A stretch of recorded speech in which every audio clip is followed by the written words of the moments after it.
We are, as a people, inherently and historically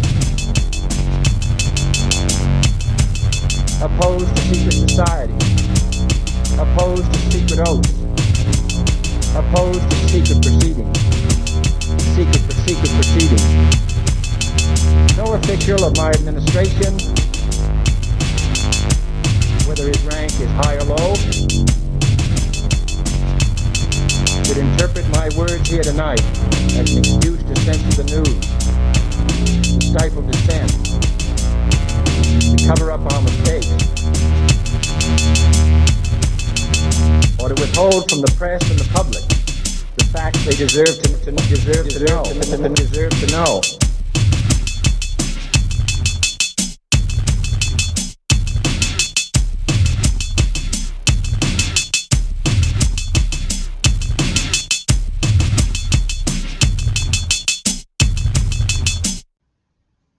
Welcome to Conspiracy Corner Podcast, everyone. This is Abe, your host. It is Sunday, January 9th, 6 a.m., and it is raining outside. Hard. Well, it did wash all the snow and ice away, so I'm able to go back and forth to work again. Thank God. Yeah. Sunday fun day, dude. Finally, I get to do an episode on something that is not crazy breaking news or beer bug related, because I feel like I've pretty much said everything there is to say for the moment. I'm sure tomorrow will bring something else crazy. You know how it is, but I actually came home tonight and I'm like in the mood to do a podcast, and I was like, well, has there been anything crazy going on in the world? And nothing really that I really want to report on. So I actually get to do a fun episode today. I'm doing an episode on Whitley Strieber. Actually, not about his abduction, because he covers his abduction in a book and a movie called Communion. The movie was really good. It had Christopher Walken in it. Really good movie. I've never read the book. It's on my bucket list.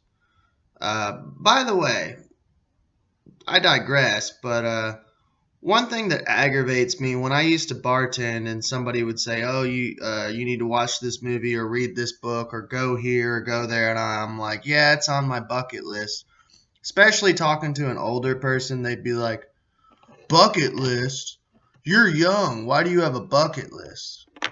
I don't know. I always thought that was weird, and it kind of annoyed me a little bit. And it's like, yeah, I know I'm young, but why not have a bucket list? Like, I don't know if it's just the way I was raised, and maybe like my family talked about death, and like other people's families don't talk about death, I guess. I don't know. I don't understand. And maybe it's just like an Irish thing. But yeah, like we always had bucket list ever since we were kids, like of stuff that we wanted to do in our life, you know, like Communion is on my bucket list. I want to read the book one day. I'd also like to go to Egypt. I want to go to Ireland. I want to go to Scotland. I want to go to Bellwitch Cavern, Amityville House. Yeah, I have a shit ton of stuff on my bucket list, but it's like for some reason people have this mindset of immortality that they're never going to die, like, or that you don't die young. And it's like, dude, they've literally made songs about only the good die young. Only the good die young. You know? I don't know, it's just weird. People are so weird about death and age. And I don't know if it's just the old person thing that they think that, like, just because we're younger, and I don't get it anymore because I'm like 30 years old, but back when I was like 24, 25, you know, I'd get it all the time, or 18, 19, and I'd say I have a bucket list. They just like, why are you going to have a bucket list? You know, they do that old people shit, and it drives me fucking nuts. Does anybody else have that problem? But yeah, anyways, sorry. Communion, though. Communion was basically focusing on Whitley Strieber and his personal abduction accounts and his personal abduction experiences, being abducted by alien. And I figured we haven't done an alien episode in a while. We have done alien episodes in the past, and I'll leave some links if you're watching on YouTube during the credits. You can click on some of the older alien stuff that I've put out. You can go to my old channel. There's a bunch of alien podcasts on there. And I don't know. This is not about Whitley Strieber though. This is about actually an abduction of Whitley Strieber's son. So yeah, I hope you enjoy. I have been deep into the dark and found extraordinary things there. The visitors did not go away when I finished communion. On the contrary, they came rushing into my life and would not stop. My experience has come to include too many witnesses for me to consider that it is an internal to my mind. I believe that the vivid and startling nature of a number of witnesses' experiences and the credibility of the witnesses all but proves my contention that the visitors are a genuine, unknown, and not an outcome of hallucination or mental illness. Even the most skeptical and vociferous of my critics have publicly admitted that I am not lying. Short of actual physical evidence, I think that I have gone as far as possible to demonstrate the reality of the visitors. If they represent some sort of essentially non-physical form that we do not yet understand, then physical proof may never come. This does not mean that they should be ignored. They are already having a staggering but largely hidden impact on our society, and their presence should be taken with the uttermost seriousness. I do not think that we are dealing with something as straightforward as the arrival of a scientific team from another planet that is here to study us. Neither are we dealing with hallucinations. This is a subtle, complex group of phenomena, causing experience at the very limits of perception and understanding. It suggests to me that there may be quite a real world that exists between thing and thought, moving easily from one to the other, emerging one moment as a full-scale physical reality and slipping the next into the shadows. The visitors have caused me to slew off my old view of the world, like the dismal skin that it was, and seek a completely new vision of this magnificent, mysterious, and fiercely alive universe. There is some evidence that the visitors have been here for a long time, perhaps for all of history. Involvement with them may be an ancient human experience. Abduction by non-human beings is a part of much folklore, whether the abductors are called demons, gods, fairies, or aliens. The experience is always devastating to its victims. Because we have refused to study the subject, we remain ignorant, and the experience is as hard now as it was 1,000 years ago. I believe this can change. Like their earlier counterparts, a few of the modern abductees have been driven mad, died, or disappeared. The great majority have simply borne their difficult, incomprehensible, and socially unacceptable memories in silence.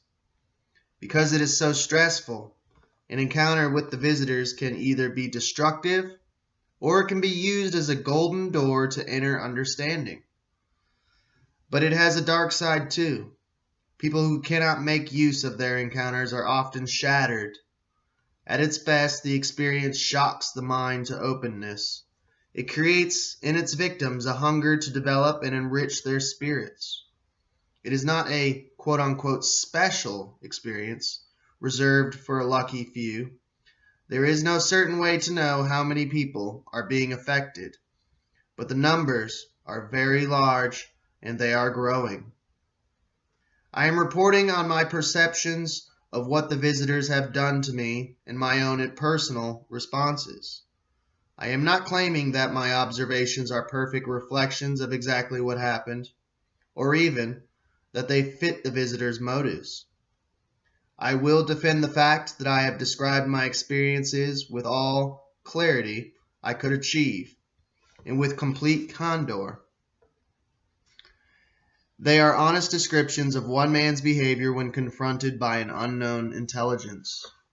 Thousands and thousands of people are waking up to the realization that the strange creatures and lighted objects that mankind has been encountering are not some trick of the mind, but a genuine enigma. Precognition, apparent telepathy, out-of-the-body perceptions, and even physical levitation are commonplace side effects of contact with the visitors. I find this absolutely astonishing, but I cannot deny it. Thousands of letters and personal interviews with people who have encountered them, with many of them reporting one or more of these effects, convince me that they are a real outcome of contact. Even so, I would still hesitate to report them, simply because they are so bizarre. But some of them have happened to me as well. The difficulty of the visitor experience does not make it a certain evil. The most critical development of the mind comes from the most intense effort. Fear confuses us and holds us back. It is our primary obstacle. Successful confrontation with it is the breakthrough that leads to understanding. Whether by accident or design, the visitors took me on a fabulous and terrible journey through my fears. Whatever my worst imagining, actual experience intensified it 100 times. They took me into the red terror of death. They made me face even my most suppressed dread. They also compelled me to face my guilt, my rages, my sorrows, all that I had buried in myself. Whatever sin was hidden, it ended up lying wet and wriggling in my hands. Whatever dread was suppressed, it came snarling forth, demanding to be confronted. The visitors are sweeping up from where we buried them under layers of denial and false assurance, to deliver what is truly a message from the beyond. There is something more to us and our universe, and it's rich with potential of the unknown. It will be incredibly hard for us to achieve real relationship with the visitors, but also, I can tell you from experience that there will be wonder. There will be great wonder. The night of April the 2nd, 1986, was cool and damp in the corner of upstate New York, where we have our cabin. My son was on spring break, and he, my wife, Anne, and I were spending an uneasy week there. It had been bought as a place of peace and relaxation, but had turned out to be something very different. Beginning in October of the previous year, we had a series of devastating nighttime encounters with what appeared to be aliens.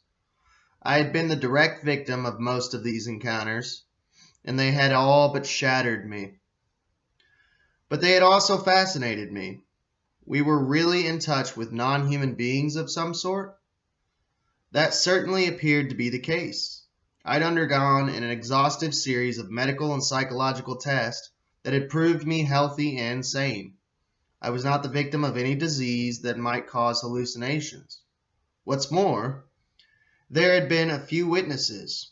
On the night of October 4th, 1985, two friends, Annie Goudeleb and Jacques Sandeluscu, had been disturbed by some extremely strange lights, sounds, and sensations while I was under virtual attack from the visitors. In March 1986, a friend of my son's had seen a small flying disc move past our living room window while we were eating dinner. She was a 7-year-old girl and totally unaware of the U.F.O phenomenon. That night, I had a spectacular, direct encounter with the visitors. We were terrified, and we were having a very hard time staying in our cabin. The beings I was encountering weren't the wise and benevolent creatures from the films like The Close Encounters might have led one to expect. They were absolutely devastating, and they kept coming back. My wife and I had seriously considered abandoning the cabin, but the more we became convinced that the experience might be possibly be real, the more we became determined not to run from it. What if they were aliens? If they were real, we could not in conscience turn away from them. They were terrifying, but we were very curious. Despite our fear, we kept going back, but I did not sleep peacefully there. I would wake up in the night shaking with terror. We had told our son Andrew very little about what was happening. Our worst horror was that he would get dragged into the business. We were wrong to take him back to the cabin. Were we wrong to take him back to the cabin? We didn't know. Society offered us little support or help. Most people didn't believe that an experience like ours was real, let alone worth worrying about. We were on our own, we and the aliens, if that's what they were. We did what we thought was right, and then, on the night of April the 2nd, our very worst fears came true. In the middle of the night, I was disturbed by what felt like somebody giving me a sharp jab to my left shoulder. I woke up instantly, and I was angry with myself. Would this never stop? Something had happened just the night before. Was I never to be left in peace? When I woke up on the night of April 1st, I was already with two of the visitors. We were in a gray curving corridor. This time, though, I was in bed, and there was nobody around. I decided that this awakening must have been self-caused, a side effect of my nervousness. Because of what I had been going through, I had learned a great deal about psychological states. I assumed that I was having an experience well known to mental health professionals, the night visitor phenomenon, quote unquote. A so-called hypopompic state or waking dream sometimes begins with a similar sensation to what I was feeling.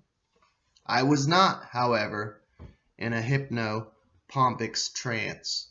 There were no night visitors, and no dream images persisted after I opened my eyes. I was not experiencing the paralysis so characteristic of this condition. Typical night visitor episode begins with the sudden awakening, such as I had just experienced. The victim opened his eyes and usually sees entities standing around the bed. The victim cannot move at first, but the moment the paralysis breaks, the entities disappear.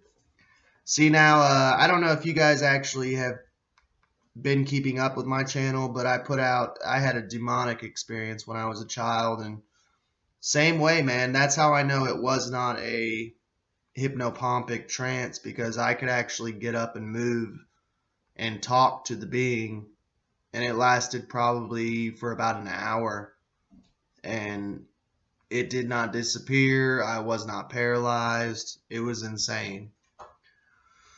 It's a previous episode. You can check it out.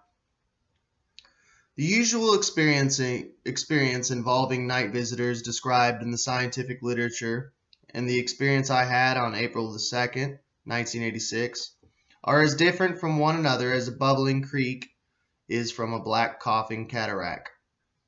I sat up on the side of the bed. I checked my state carefully. There was no persistence of dream, no trance of a hallucinatory condition. I was simply a tired, perplexed man in the middle of the night. It was one of those magic hours of early spring, after the squeaky young frogs have gone to sleep and the breeze has stopped. A thrall hung over everything. While a few new houses had been built in our area in recent months, our cabin was still isolated because it hugged a vast tract of state land, empty, rough, beautiful land that I had learned to love very much. I got out of bed thinking that I would go down and check on my son, and perhaps walk outside for a few minutes. The air was quite chilly, so I put on some rubber-soled slippers and a thick terry cloth robe. I walked downstairs into the most appalling experience of my life. The house was perfectly normal in every way. As I descended, the stairs creaked softly. Our big clock ticked its loud, reassuring tick. It was 3:15 in the morning. which, by the way, that's like the devil's hour, the witching hour. That's when strangeness seems to happen. I crossed the kitchen and looked into my boy's bedroom. All was obviously well, judging from the comfortable lump of bedclothes in the middle of the bed.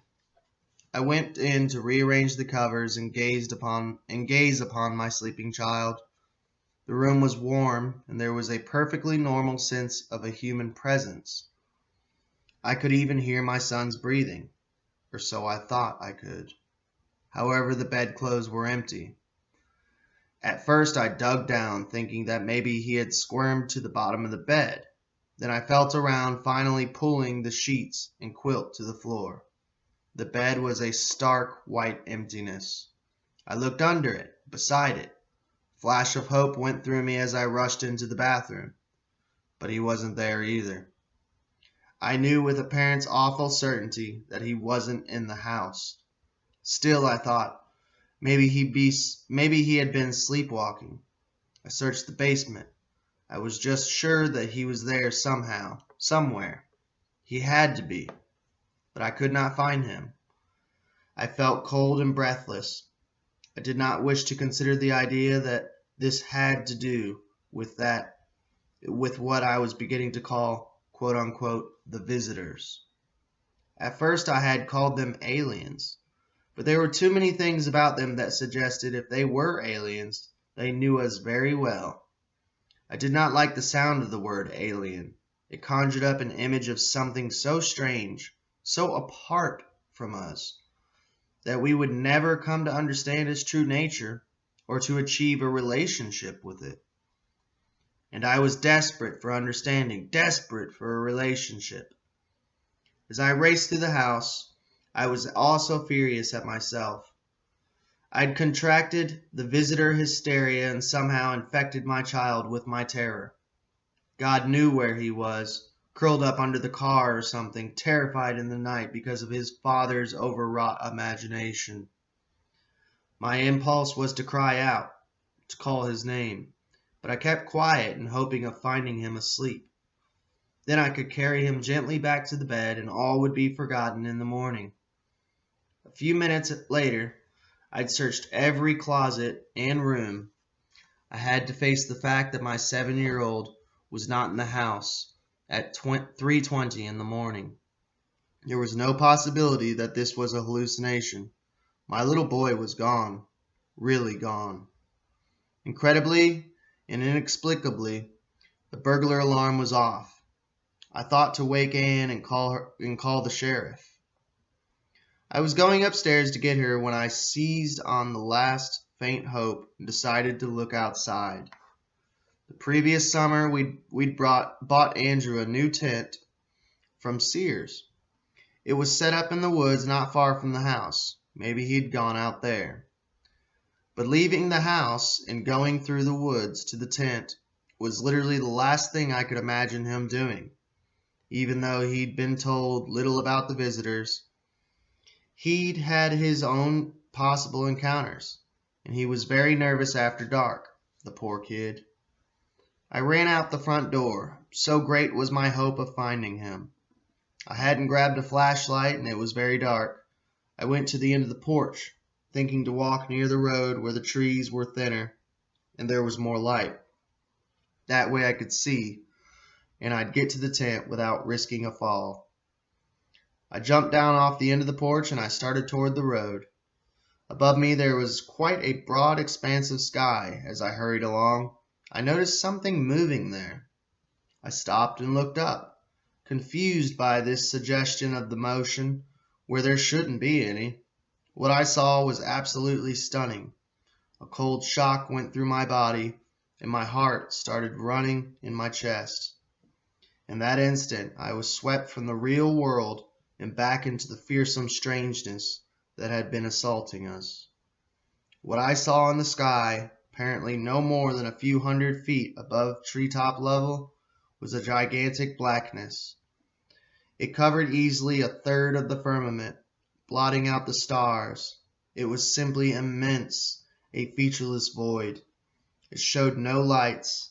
It did not glow. It was a black place in the sky. It could as easily have been a hole in the reel as a disc hanging silently in the air. The movement I had detected was the prick of stars winking in and out of the border of the thing moved. I thought it was a cloud. Its wide, curving edge was very sheer, but surely that could be accounted for by some wind phenomenon. Cloud moved as I moved, so exactly in synchronization with me that it seemed oddly connected to me. It was as if the entire huge object were linked to my motions. Of course the moon will do that behind the trees, but I was seeing the object not against nearer trees but against the more distant stars. Thus the movement either was actual or was violating a law of perspective. I didn't much care which it was. I was going to turn and walk away from it, then into the woods toward the tent. Suddenly I heard a voice, clear in the silence. "Can you come back upstairs? Can you go back upstairs by yourself, or do you want us to help you?" It wasn't overly loud, but it shattered the quiet. I stopped, frightened, not sure where it had come from. On the far side of the road I saw three dark shapes, hanging above the brush. They were blocky and small, as if covered by black or dark blue sheets. That voice had been so final, so absolutely authoritative, and so implacable. Suddenly I realized what was happening. That was a giant unknown object up there, and my son must be in it. I had interrupted the visitors in the middle of one of their abductions. A fearful shuddering passed through me from head to toe. My whole body shook. I was losing control. A band of pain went around my chest. I could hear the blood pounding in my head. I'd never felt anything like it. I thought I was having a heart attack or some kind of seizure. I writhed.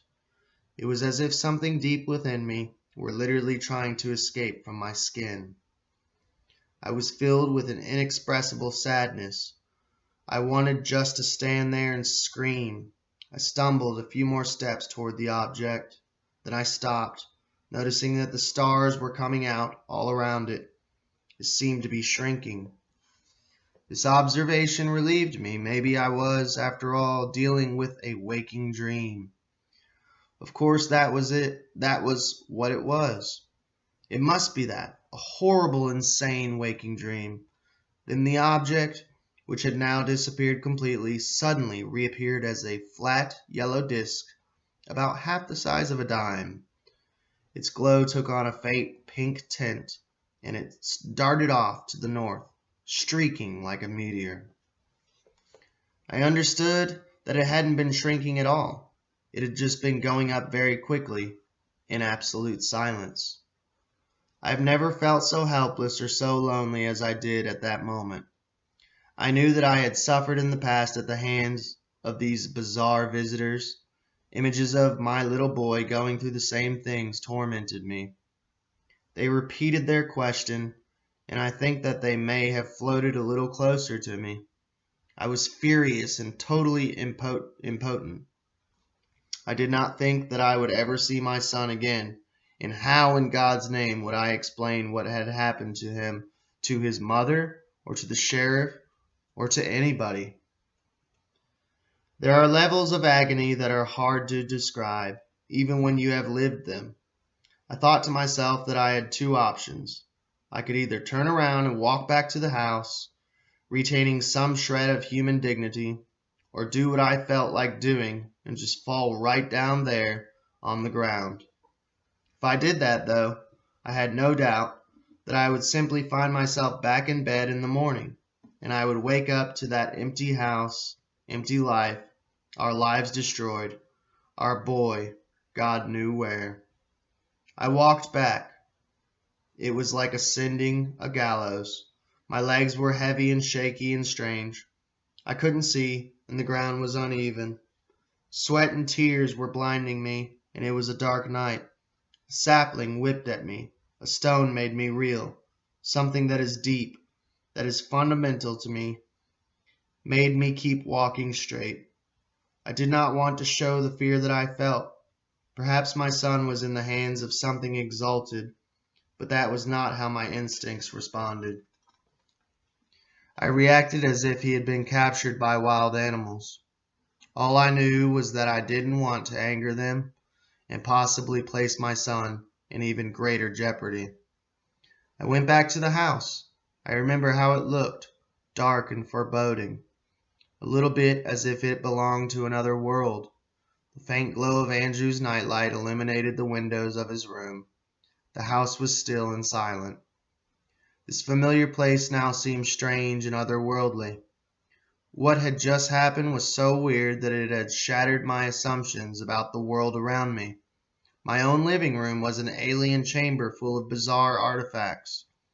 I looked around, as if from the other side of the world, and all I saw was my familiar chair, the table and lamp beside it, the TV and videotape recorder, the magazine stand, the small bookshelf beside the stairs. Was this real? And what about what had just taken place outside? Was that also real? I do not think that I could express how lost I was at that moment, or how angry and bitter and cheated I felt. How did conventional science explain that big black thing in the sky? That thing wasn't supposed to be real. Then, where in hell was my child? I had done everything possible to fend off the visitors, installed a burglar alarm and movement-sensitive lights, told the scientific community, appealed to the church. Half a dozen solidly educated scientists and medical people have offered me professional support. Because of their work, I could be certain that I suffered from no known disease or deformity. And their counsel had been brilliant, supportive, and useful. Learn to live at a high level of uncertainty, keep the question open. I also took the visitor experience to the church, to a priest whose heart is full of love. I know that there are priests who would have thrown me out of their rectories, and priests who would have proclaimed me the victim of demons, but I did not meet such priests. The priest I talked to said, no matter what they are, they can only increase the glory of God. There was no scientist with me on April 2nd, 1986. There was no priest. And before the great power of the visitors and what their counsel have gained me, I was alone with this, and at that moment, I was in hell. Remembering what they had wanted me to do, I marched upstairs like a soldier. I was perishing inside. I went over to the bed and sat down on it. I sensed that they were in the bedroom with me, but that didn't seem to matter. I might as well have paralyzed for all control I had over myself. This was a subtle thing, though. On the surface, I felt normal. It was just that I was walking across the room, going to the bed, when alarms were screaming in my mind that something had happened to my child. It was as if somebody else was controlling my body, and yet I did not feel as if though I was struggling. I threw off my robe and slippers, lay down in bed, and felt the most wonderful sensation of warmth spread over my body. Helplessly, I swept off into a dreamless black sleep. When I woke up, it was light outside. I opened my eyes, birds were singing, and I could see the hazy green of new growth on trees near the windows. At first, I had the feeling that one gets upon waking from a nightmare and realizing that all is well. The morning seemed fresh and good and full of promise. But that lasted for only a few seconds. The night came flooding back, and with it the memories. I felt sure I was about to go downstairs to an empty house. I couldn't move a muscle. Beside me, Anne was breathing softly. I felt so terrible for bringing her and our son back to this house at the edge of hell. A small sound came from downstairs. At first I couldn't believe my ears. Then I heard the pad, pad, pad of my son's footsteps. He was coming to our bed, just like he had every morning since he could escape from the crib. Was this true? Was it possible? He burst through the door with his stuffed dog, Puppy, under his arm and a wide grin on his face. I couldn't talk. I couldn't move. The tears were pouring down my face. But he didn't notice that. He dove into the bed and snuggled down between us, and he was warm and real, and I hugged him hard. Over the next few hours, my old arrogance reasserted itself. It had to. I could not otherwise live with the total power of the visitors. They could do anything they wanted to me and my family. That was so unbearable that I just tuned it out. I was eager to tell the scientists who were working with me about this new experience, a waking, hypnopompic state with extensive hallucinatory involvement. I was undoubtedly awake when I went out and saw the device in the sky, but the device was a dream thing, as were the visitors who had spoken to me.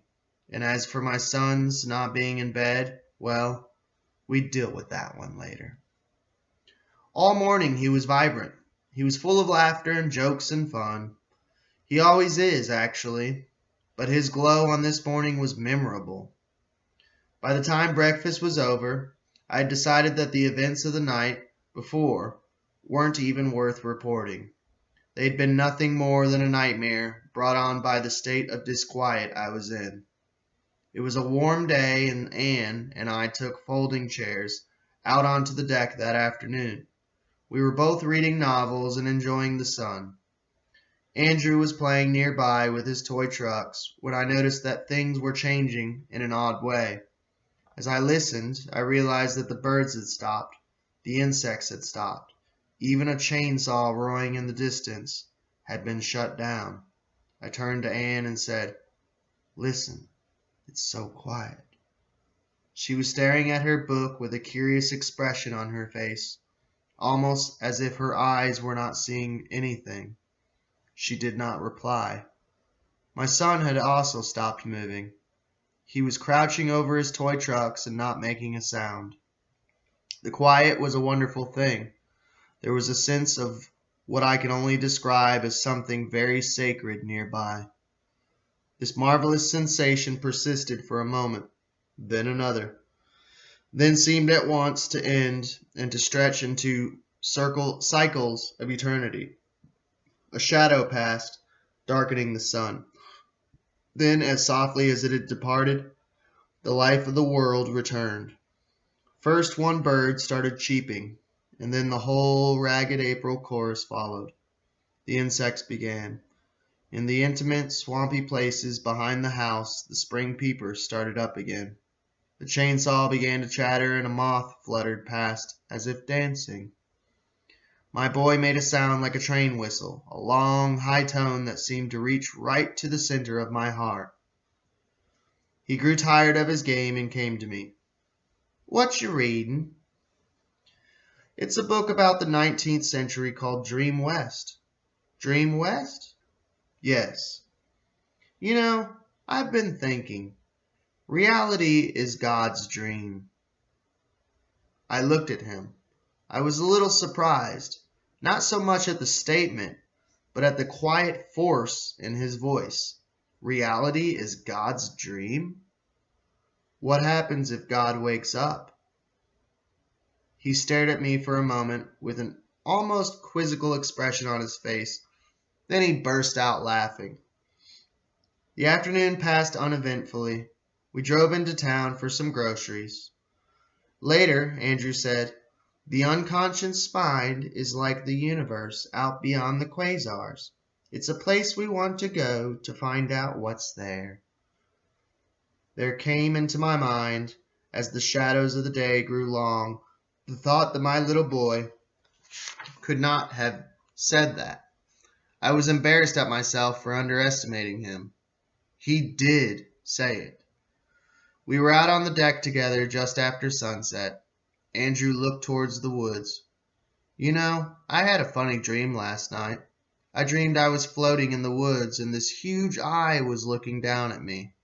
It was funny. It was like it was real, but it was a dream." He looked at the shadows, some of them already deep. Wasn't it a dream, Dad? What do you want to think? I asked. I want to think a dream. That sounds good to me then. Like so many of us, he had chosen to protect himself from the reality of the visitors by calling them a dream.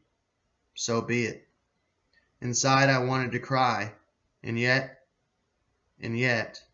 his thoughts were so beautiful, and hearing them from the lips of a child was one of the most ineffable experiences I have ever had. Reality is God's dream. And what lies beyond the quasars? What indeed?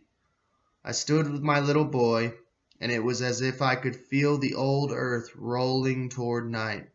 Our woods, our sky, were dropping their disguise of light. The first stars were steady, hard points.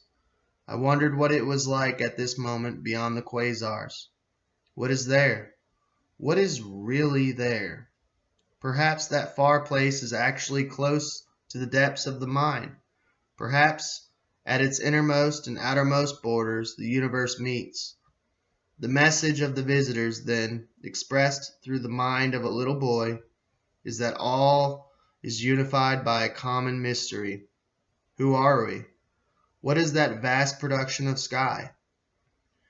Where along the deep paths of mind and night will we finally encounter the truth? We are, as a people,